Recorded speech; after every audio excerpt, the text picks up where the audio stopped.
बातमीपत्राच्या पहिल्या भागामध्ये आपलं स्वागत। आता बातम्या विस्तारानं।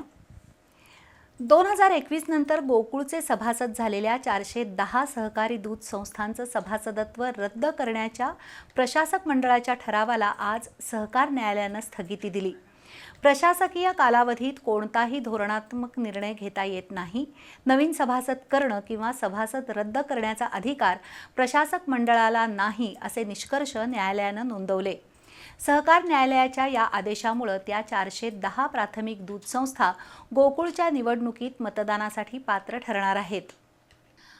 गोकुळ दूध संघाच्या निवडणुकीच्या पार्श्वभूमीवर स्थानिक स्तरावरील प्राथमिक सहकारी दूध संस्थांची अक्षरशः कसोटी लागली आहे। सन 2021 नंतर सभासद झालेल्या 427 दूध संस्थांबद्दल प्रकाश बेलवाडे यांनी विभागीय उपनिबंधकांकडे तक्रार केली होती। विभागीय उपनिबंधकांनी त्या अर्जांची पडताळणी करण्यासाठी सांगलीच्या सहाय्यक निबंधक दीपा खांडेकर आणि विशेष लेखापरीक्षक एस पैलवान यांची समिती गठीत केली होती। सभासद करण्याचे नियम पाळले गेले नाहीत। नोंदणीपूर्वीच काही संस्था सभासद झाल्या आहेत असे निष्कर्ष काढत त्या 410 दूध संस्था सभासद होण्यासाठी पात्र नसल्याचा अहवाल समितीनं दिला। या अहवालाच्या आधारे गोकुळच्या प्रशासक मंडळानं त्या 410 दूध संस्थांचं सभासदत्व रद्द केलं।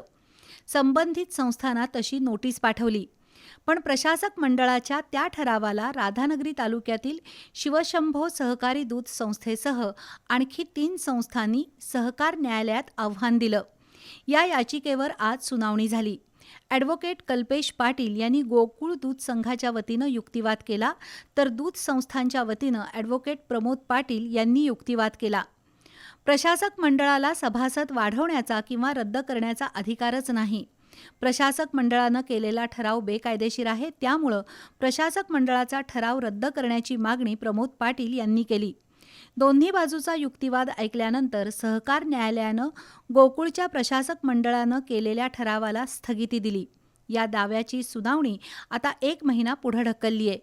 सहकार न्यायालयाच्या स्थगिती आदेशामुळे 410 सहकारी दूध संस्थांचं गोकुळ दूध संघाचं सभासदत्व टिकून आहे।